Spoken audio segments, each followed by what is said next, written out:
and right into the stretch. Looking back and throws up the middle. Rose is on his way around. Picked up by Otis. Here comes the ready and not. Here comes the boys from the south. Here comes the ready and not. How you like me now? I say. Here comes the boom, ready and not. Here comes the boys from the south. Boom. Here comes the boom, ready and not. How you like me now? You don't live in Cleveland. You live in Cincinnati. You are watching live to the best damn Cincinnati sports podcast this side of Joe Flacco's new apartment. My name is Santori Miles. We got Bengal Dad. How we doing?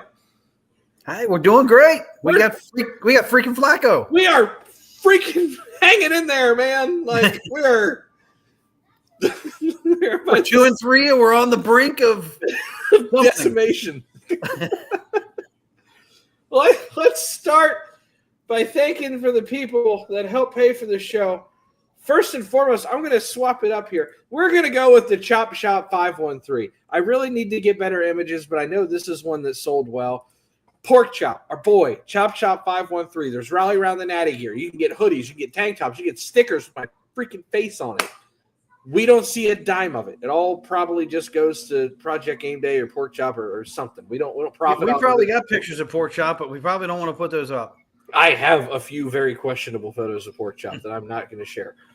But go there, go to the site, do yourself a favor. They're actually like some pretty darn good products. I probably just need to have the hoodie that I got out here. It's one of the most comfortable hoodies I own, and it's got his like signature tiger with the glasses on it. It's honestly a good product. He does a good job. He's got these shirt jerseys. I think he calls them jerseys right now that are out. You can get different players' names, numbers. There's a split one with the Bengals and LSU for Joe Burrow. He loves them. Go check them out. They're worth your time. Then down on Ward's Corner Road, Midwest best barbecue. Get you some Grippo wings. Get you some Uno wings. I missed rib week this year. I was a little bitter about it because they got some damn good ribs. They got good mac and cheese. They got cornbread. They got the whole 9 yards. It's worth your time. Take a trip down to Ward's Corner. Go see Tim and Nicole. Get you some damn good barbecue. Up the pike, up 71 to Lebanon, Ohio. Script Coffee. Go see Steve. They also got ice cream because they're a creamery now too. But they got some damn good coffee. They get their own beans. They roast it in-house. They supply to a couple different chains in the area. You can get it at Whole Foods. Really, really good guy. I really try to only pick businesses for people that I genuinely enjoy working with and talking to. All of these fit that. And then last but not least, the longest running one here.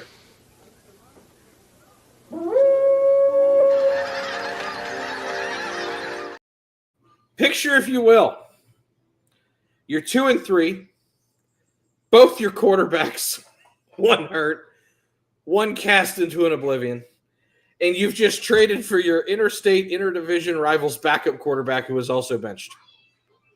These are some rough times right now to be a Cincinnati Bengals fan. What do? You open up the fridge, you grab some mead, you drown your sorrows in Brimming Horn Meadery, based out of Delaware. They win awards, small farmer awards, wine, mead, beer award. I don't know. It's good shit. Use our code HOODAY9. It's down there on the ticker. It's going to save you 15% when you buy 2 bottles or more. Basically, it's going to help cover shipping. We got a couple comments. We got Greg. He reposted the stream. I didn't know that was a comment that we get. But Flacco Natty. Is that what we're calling it now? Flacco Natty? Somebody's calling it that. Greg's Speaking of that, first topic, Wacko for Flacco, which I've seen like 8 Bengal fans claim that they copyrighted already. Guys, it started in Cleveland. It probably started in Baltimore, and it probably started in Delaware. The dude's 41 years old. I guarantee it's not the first. The first time you heard Wacko for Flacco was not the day he was traded to the Cincinnati Bengals. But we'll roll with it. I like it. It's fun. It kind of makes it sound like a cereal. Cuckoo for Cocoa Puffs. I think it's apropos. There's a lot of chatter and a lot of junk out there about Flacco. What do you hear? I hear he's too old. I hear freaking Flacco I had to root for him for my entire life, starting when I was in 7th grade, and now I'm 31, and this just feels wrong. That one came from me. I hear he's washed. I hear he's not good anymore. I hear all of these things, immobile, what have you. It has been brought to my attention, Father, that you are a Bengals expert. Huh. Someone called and asked for your expertise the other day. Yes, they did. I don't know why. I'm sure I disappointed. And I want to know your expert opinion as a lifelong Cincinnati Bengals fan. How's this going to go? I think it'll go relatively well. I think you've got a quarterback here. Let's just look at what he can do that Jake Browning this time around didn't do. Because that's the biggest question. I'm ready. What happened to Browning versus 2 years ago? Because certainly not the same results, not the same quarterback, nothing. No. Browning, to me, looked like if the first thing wasn't there, he kind of shit himself. He didn't know what to do. As somebody who has shit themselves, I agree. And if he did do something, it normally wasn't anything productive. Every once in a blue moon, he threw a pass. He went, wow, how the hell did he do that? But I think he was saying the same thing when it happened. Mm-hmm. But with Flacco, I think he's going to understand if the first thing's not there, even though he's only going to be with this team for a handful of days, he's going to know where the second and the third receiver are supposed to be. And he's going to be able to quickly survey that and have it register and hopefully get rid of the ball. He's not going to be, I don't think, hesitant in the pocket if he sees something that breaks open or he anticipates that it's going to break open. I don't think Jake Browning was doing that. I mean, we saw that there were a few plays, I don't want to say numerous plays, but there were a few plays where it looked like Chase was open for a touchdown, or this guy was open and for some reason he threw it underneath or he threw it to the guy deeper downfield. It's like he locked onto something and that was it, and you're not going to have that with Flacco. There will be decisiveness. There will be accurate delivery of the ball. There will maybe be timely delivery of the ball. That's the one thing that people are going to have to just calm themselves on a little bit.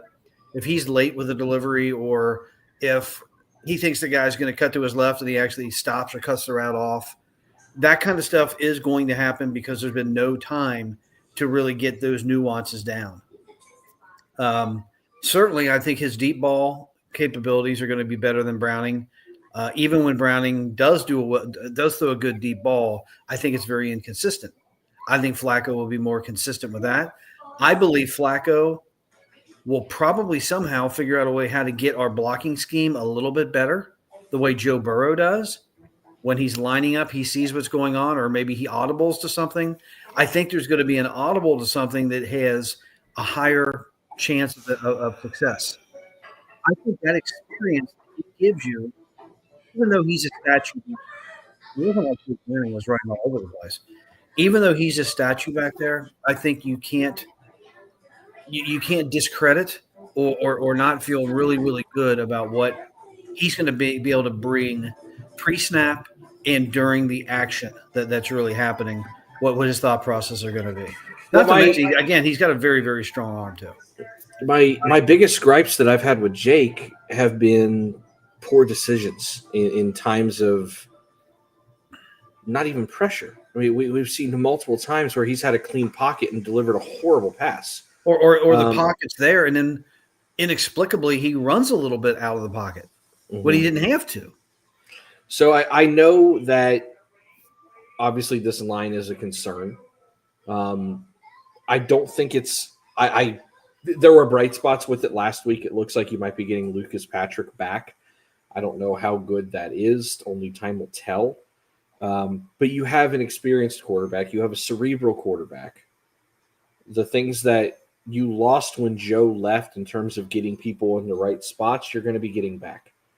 And I know it's been said once, it's been said 1,000 times. Flacco's never had this kind of a weapons core in his entire career.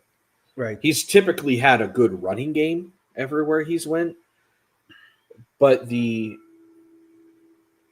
thing that this offense had been lacking was being able to push the ball downfield over the last 2 to 3 games. You saw some moments of it, but I don't think anybody took it as a legitimate threat.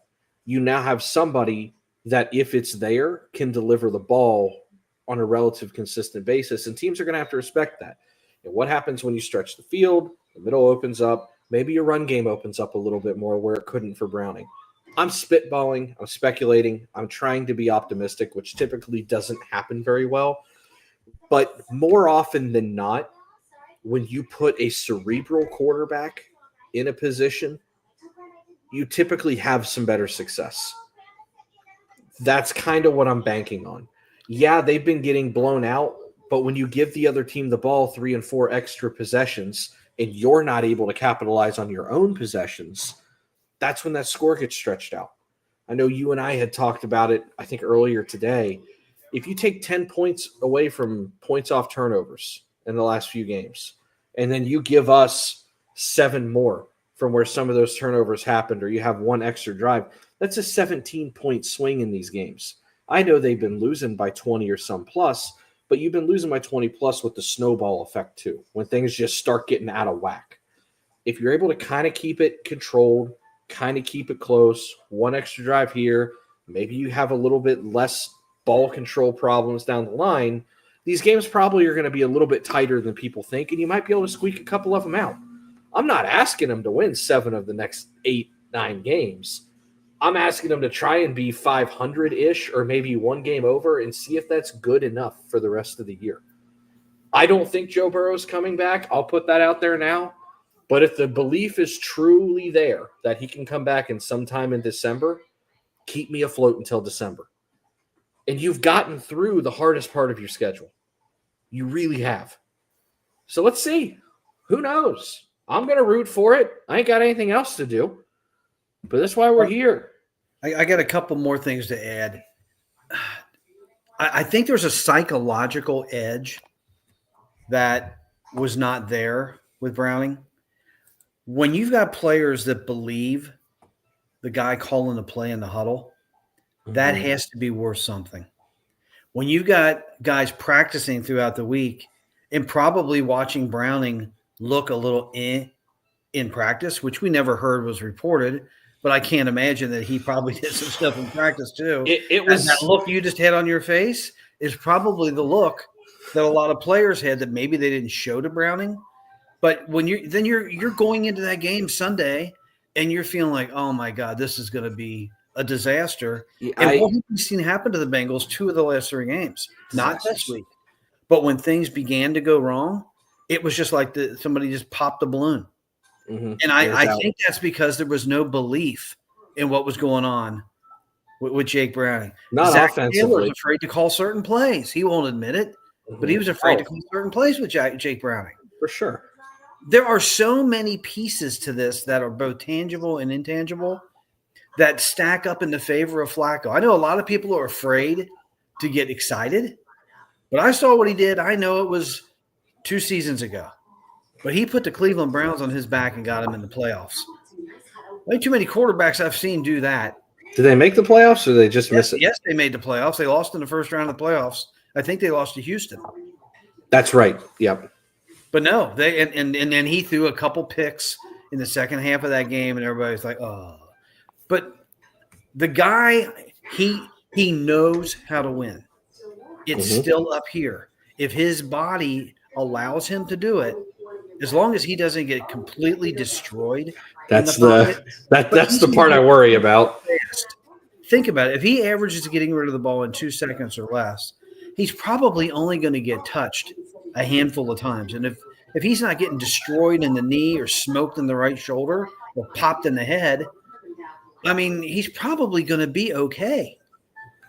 What I anticipate seeing from defenses, because like you said, the hope is that he's going to get the ball out fast to avoid getting hit, is you're probably going to see a lot of press and you're probably going to see a lot of man. Well, if you're able to hold up. I think they're going to be less apt to blitz him than they would have been to blitz Jake Browning. And did Jake Browning take all that many hits? No, because he's not super mobile. No, I mean, he was relatively clean. Yeah, I mean, the hits he took, I know one he got destroyed at the 2-yard line. That was on him. You know, when he had that one time he actually ran the ball. I don't know. I mean, Brady was never mobile. Peyton Manning was never mobile. I'm not saying he's Peyton. I'm not saying he's Brady or Manning. Peyton or help me here, Tom. But he's got all the experience those two guys had, and he probably has somewhere in the stratosphere a close range of intellect about the game of football that those guys had. Mm-hmm. I kind of like having that intelligence on my side. Would you rather have that, or would you rather have Russell Wilson? The only reason people want Russell Wilson is because he had some escapability. Nobody ever said they wanted him for his howitzer of an arm or his quick thinking. They never said they wanted him for that. They wanted Jameson Winston because he's not afraid to throw the ball deep downfield and throw 3 touchdowns and get 3 picks in a game. But if you wanted somebody that has got all the experience in the world and has already shown that he can go from one team to another team and have success, because Russell Wilson really didn't have that much success in Pittsburgh. Jameis Winston's never had a whole lot of success. Flacco has won a Super Bowl. He got a dreadful Cleveland team to the playoffs. He probably was the best pick of the 3, and people just don't want to admit it because right now, like me, anything the Bengals do and anything that comes out of Taylor's mouth is just bullshit. But at the end of the day, if you take a step back, it was probably the best of the 3 choices. Yeah, the more the time goes on, the more I'm good with it because what do I always say with like the Reds? I just wish there was another veteran in there. Yeah. This is a guy that has won a Super Bowl. Maybe it was 10 years ago, 13 years ago, whatever it was.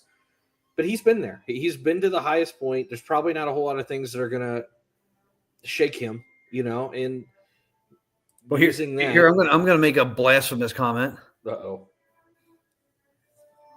What are you As team accomplishments go and quarterback accomplishments go with a team, he's done more than Joe. Yeah, I know. Yes, he has.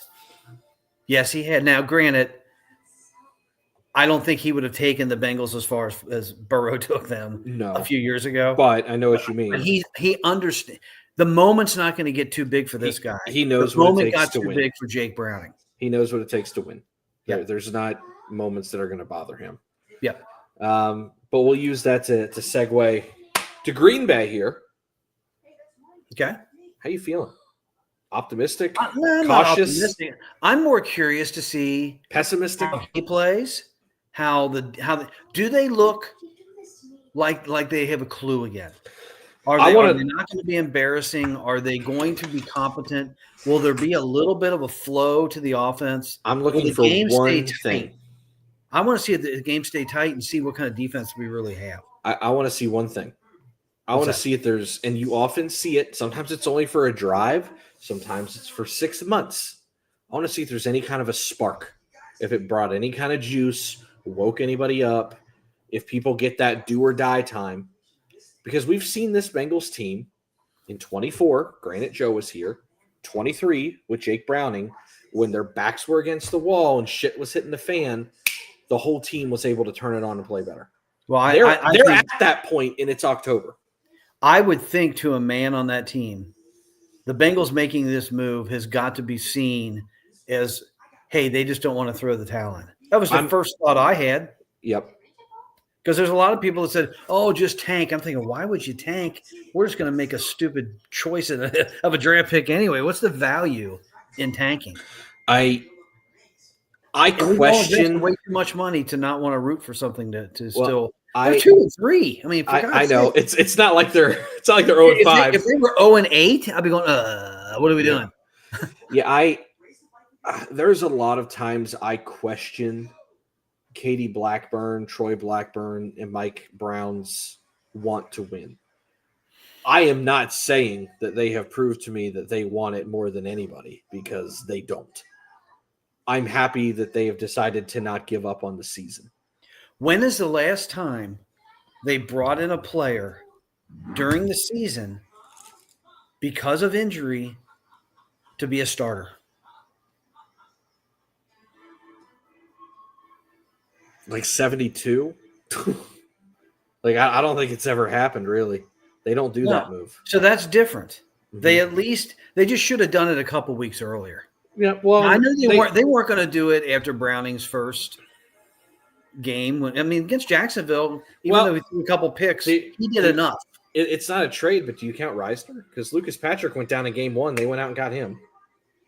Count It'd be who? Dalton Reisner, because Lucas Patrick went down in week No, 1. They went out it and got wasn't a a guy. trade. You could kind of say him. It wasn't a trade, but they went and got a guy But and if that's the case, that's 2 times they've done something this year that I've in the never seen him past- do. Because the last time I remember them ever doing anything was getting Larry Johnson as a running back for Yeah.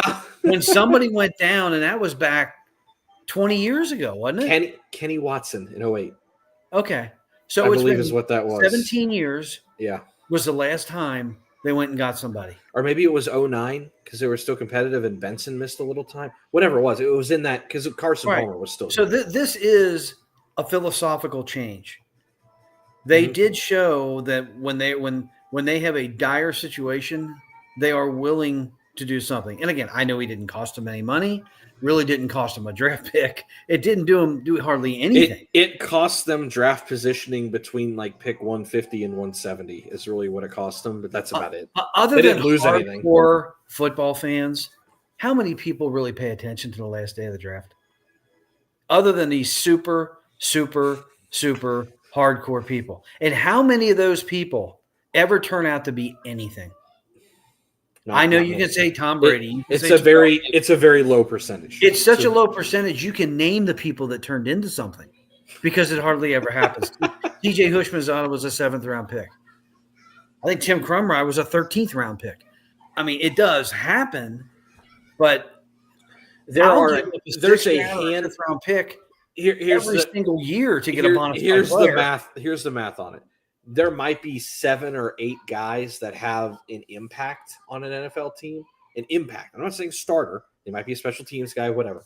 There might be 7 to 10 guys every year from the middle of the 5th round on, and that's like 100 picks. So it's less than 10% chance. It's minuscule. And yes, Greg, we know Yoshi was a 6th round pick.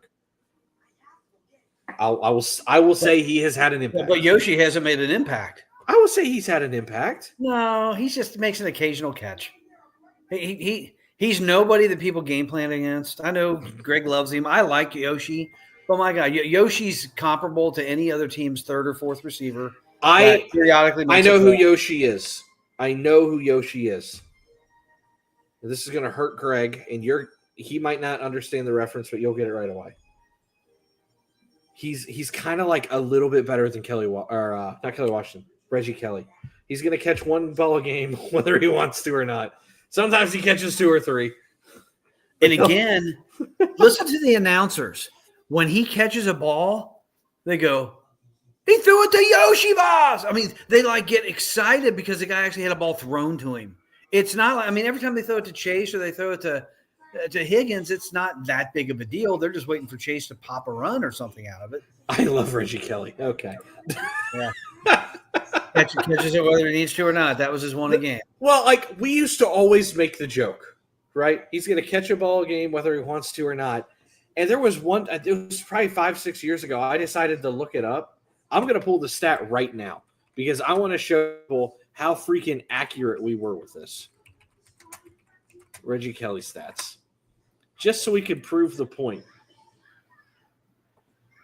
Reggie Kelly, I'm just going to go for his Bengals career here. Started 100 games with the Bengals. He played in 106. He caught 125 passes. In his career, he caught 195 passes in 184 games. He will catch a ball a game whether he wants to or not. And he probably averaged about 3 to 4 yards a catch. Let's see. I've got the number. That might be light, but if that's close, I'll be like, okay. With the Bengals, he hardly ever caught a ball that went more than 2 or 3 yards past the line of scrimmage.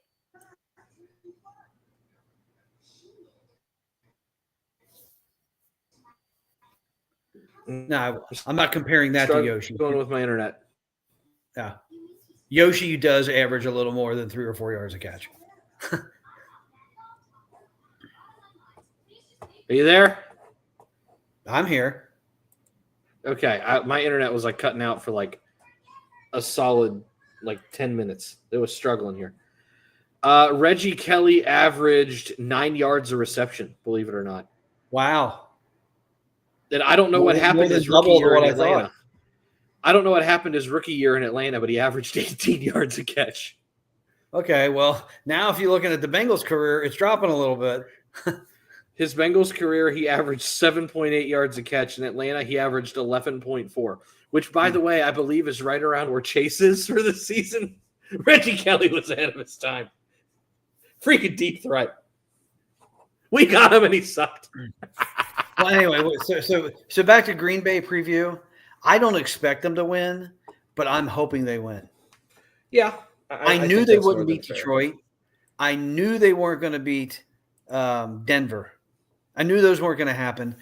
Minnesota, I had no idea because Jake Browning was coming off of the game that he had against Jacksonville. You were a little hopeful. I feel hope though right now. I feel like there's a possibility, albeit small, but I think there's a possibility. And I'm going to say what I said the other day. If somehow, some way they win this game, I think they're going to the playoffs. I mean, that confidence level will be so high. And I know you got the Steelers right on the heels of it, but you aren't playing the same level of competition that you've played the previous 2 to 3 weeks moving forward until you get to that 3-game period, which now is very questionable of how difficult it really will be to play Baltimore, Buffalo, Baltimore. Greg's got a good question. How do we contain Parsons? I don't know. What's he got? 4 solo tackles all year? Yeah, Jamar Chase got that. Yeah, I mean, what's – I don't understand that. That's nothing. Parsons is still a problem. I think I'm sure he's a everybody problem. would agree with that. Every team's got a problem. I'm not worried about it. Our problem is Every Jermaine team's Burton. got a problem. Our problem is Jermaine Burton. But doesn't every team have a Hendrickson? No, A TJ Watt? no, they don't. Sure There's they probably do. about 10 of them. Well, I know Denver had a very stout defensive line. Bonito's got like 10 sacks already. I don't know what he's doing or what he's on, but we need some of that. Have you And seen we those just- we numbers? We just played Aiden Hutchinson. I mean, this should not come as anything like, oh my God, we got to play a player like that. We're playing him. And I'm going to say this, and I'm going to get destroyed, and I'm going to jinx us. Do it. What I've seen so far out of Micah Parsons is a player that looks like he's thinking too much because he doesn't look that fast. When he was with Dallas, he looked really, really fast. Maybe he's gained weight. Something's happened. He does not look – you know what he looks like? He looks like when James Harrison came to the Bengals versus when James Harrison was wearing a Steeler uniform. He just doesn't look as explosive. 4-sack game incoming for Parsons. Take it. I'm not afraid to say shit like that. But I don't think you just watch him. Watch some of the game film. He'll chase down a quarterback periodically. What? He said, cut the tape. Cut the tape. Whatever. Anyway, how'd the Dodgers tie that game? I didn't even see him tie it. It's freaking 1-1 in the ninth. I thought it was 1-0. Kim's going to be losing her mind. Shitburger. Yeah, my wife absolutely hates the Dodgers now. Love it. Well, I got one last thing I kind of want to go over, and then we can get out of here because I know that there's some football on, and apparently baseball. Project Game Day, Sunday. If you're still feeling the juice like we are, Fulling Warehouse. We're having a watch party, no cover charge, free to get in. There's going to be a food truck. I believe it's Dos Hermanos Tacos. You can order online. You can order ahead of time. We've got the menu. Got the link out there. They'll still be selling whatever they've got going on in there. I think it's $10 games. So if you want to bring your family and play, open to kids, family, adult, whatever. Game will be on, multiple TVs. Should be a good little time. Probably pretty low pressure situation at this point. But I think Greg's going to be there losing his mind. So if Yoshi scores, maybe Greg can take a shirt off in the Fulling Warehouse. Yeah, I wouldn't do that. You wouldn't do that? No, he shouldn't do that. Okay. Greg, do not take your shirt off. Definitely don't take your pants off. God, I'll never forget. We were Why at – does it say Bengals dad? No. What did I say? What do you mean Oh, no? about Parsons? Yeah. You jinxed us. What's the worst that can happen? We going to lose by 30? It's already been worse than that. Well, thank you for everybody joining in. We actually got 30 people tonight. I know we're not doing every week right now. It's been a little spotty here and there. It was my fault last week.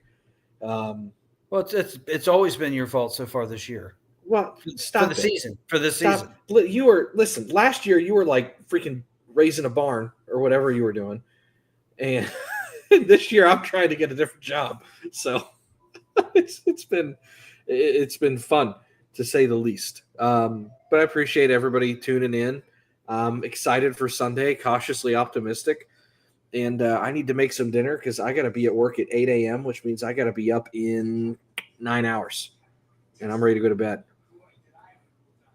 Do you have any sign-off thoughts? There's football to watch. There's baseball to watch. I'm going to fall asleep. I don't even know who's playing football tonight.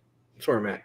That would be Tush Push against Russell Wilson's team. Oh, the Eagles and the Eagles and the Giants. The G-Men and Eagles. They need to get rid of the Tush Push. Yeah, it doesn't. It is the most boring play in the They NFL. don't. I was good with it until they stopped officiating it correctly, and you start seeing the guards getting false starts, and people are lined up. It's not. I just think they're almost going to intentionally start calling more and more penalties flag just to get rid of it. 4th and 1, get fucked. It is not a play. It's not a play that you're going to see on a lot of highlights anymore. Mm-mm. And football is about highlights, big plays, sensational plays. It's not about. It's not good for entertainment. That's a glorified quarterback sneak. Well, the NFL, and a lot of people don't like hearing this, is listed as an entertainment industry, not a sports business. Fun fact, which is where a lot of the questionable stuff comes from at times. But yeah, it's not entertainment, and they don't officiate it correctly. I'm all for play if it's officiated correctly, but I was on the fence of, if you can't stop it, that's on you. And I still believe that. But now it's not officiated correctly. And now it's a problem. The Eagles moms will just go play like Army. Yeah. Just go the triple wing back and just run every play. And it's just not exciting football. Yep. All right. Well, thank you for everybody at Joy's. Thank you, Midwest Best Barbecue. Thank you, Chop Shot 513. Thank you, Brimminghorn Meadery. Thank you, Script Coffee. Thank you, Cincinnati. And get fucked, Green Bay.